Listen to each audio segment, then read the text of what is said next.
I'm now middle-aged as they speak, but at one point I realized that living with a woman for the rest of life was a real challenge. It would be more accurate to say that a woman is afraid to marry because she scares my stepmother to favor his husband terribly, but my stepmother, who gives me hints and tries to connect with me behind my father's back, surprisingly is my partner, although legally she is my father's wife. To be more frank, I gave up marriage due to my stepmother. My stepmother is over 60, but she still plays the role of my woman. After confirming that my father has fallen asleep, my stepmother, who rushes to my room and urges me to quickly get things done, was only living nominally as a couple with my weary and elderly father. The role of a real husband was something I had to fulfill.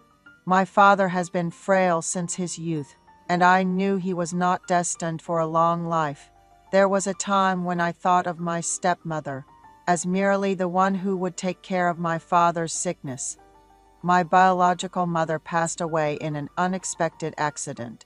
When I was in the upper grades of elementary school, I lost my mother at a young age, and the sense of loss and sadness was overwhelming. After my mother passed away, my relatives started urging my father to remarry in a hurry. The adult relatives told me, who was still in my early teens, that it was my duty as a child to convince my father to remarry.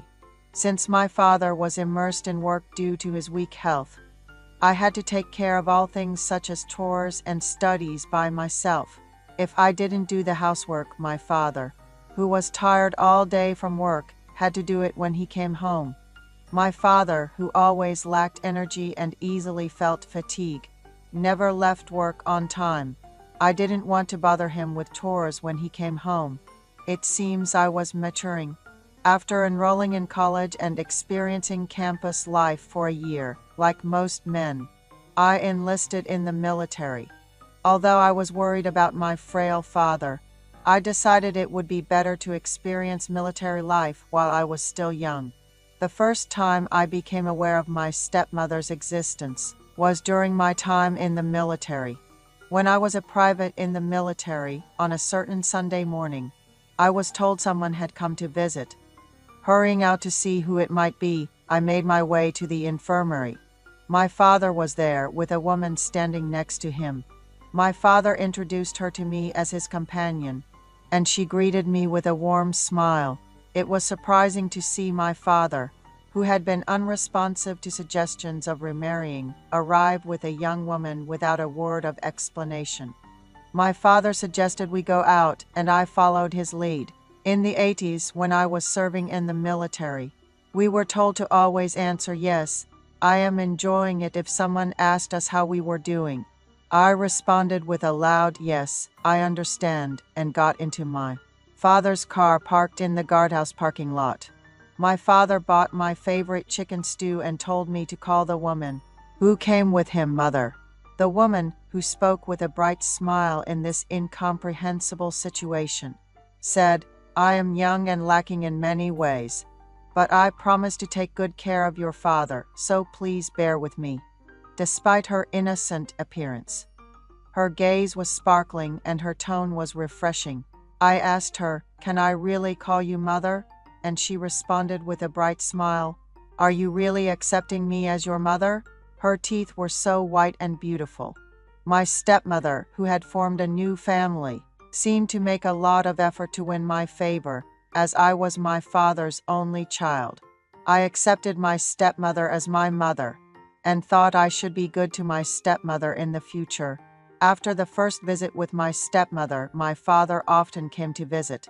When I came back from the visit, the expressions of my comrades in the living quarters changed. It was because my stepmother had brought an enormous amount of snacks for us to share. After my discharge from the military, I returned to university. However, the 80s were filled with endless demonstrations, and it was impossible to have proper classes. I didn't participate in the demonstrations with my classmates, and was busy going home. My university peers called me a coward for not joining the fight, but I didn't pay attention to such criticism. not demonstrating was my free will. When I arrived home and rang the bell, my stepmother always greeted me with a smile. After dinner, I studied while my stepmother did the housework. At that time, whenever there was a problem in my father's company, he would go to the overseer's branch to resolve it. In an era when hardly anyone from school had traveled abroad, the fact that my father was going abroad was a testament to his capabilities and his high standing in the company. Thanks to this, our household was quite well off. The day that incident happened, I arrived home and my stepmother greeted me warmly. "Your father had to go on a sudden long-term business trip today. He came home, quickly packed his things, and left. I didn't think much of it since my father was always busy."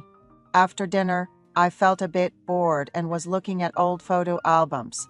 My stepmother asked, "Son, can I have a drink with you tonight?" I replied, "You drink, mother? I had no that is." My stepmother didn't say anything, but simply showed her upper 4 teeth and smiled. She always called me son instead of just calling me by my name. I felt like I understood her feelings. It seemed like she attached a lot of significance to our relationship as mother and son. My stepmother and I had a light drink together. At that time, soju was a bit stronger than it is now.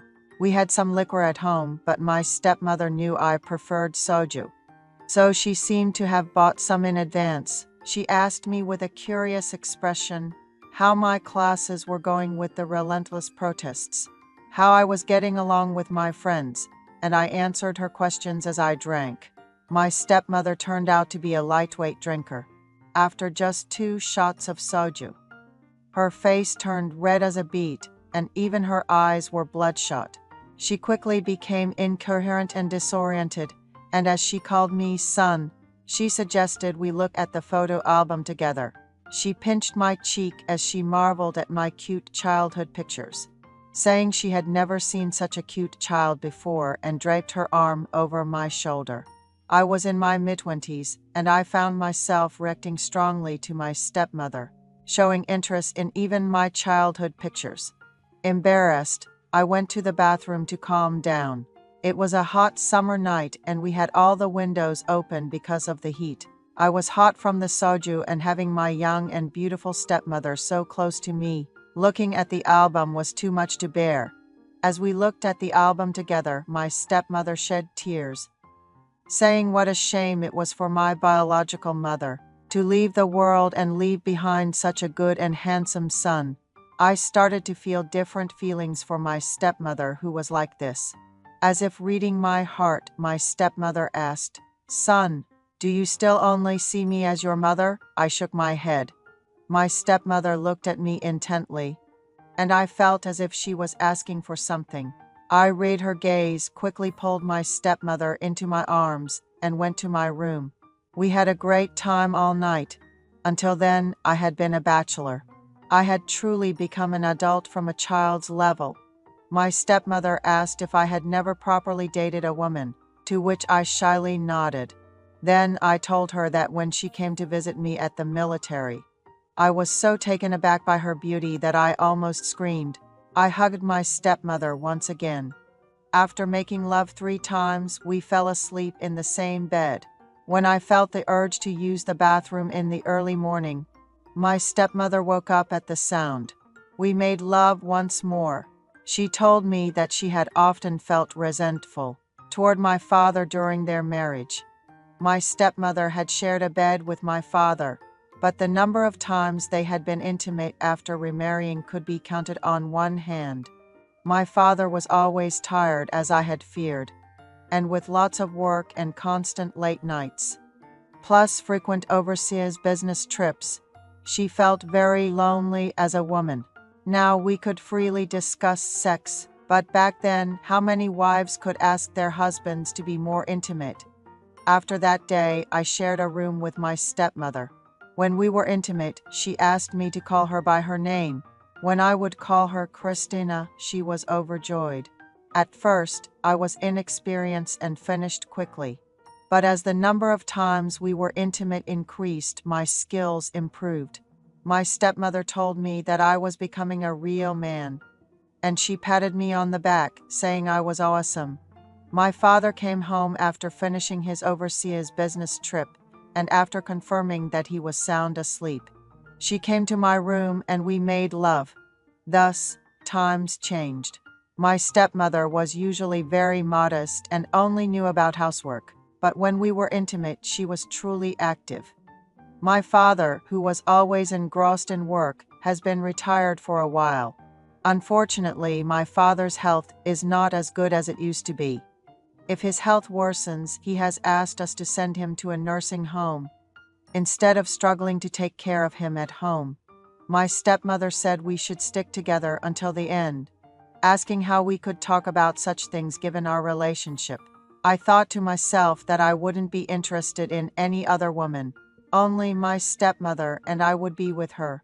When my father goes to heaven, I plan to live with my stepmother.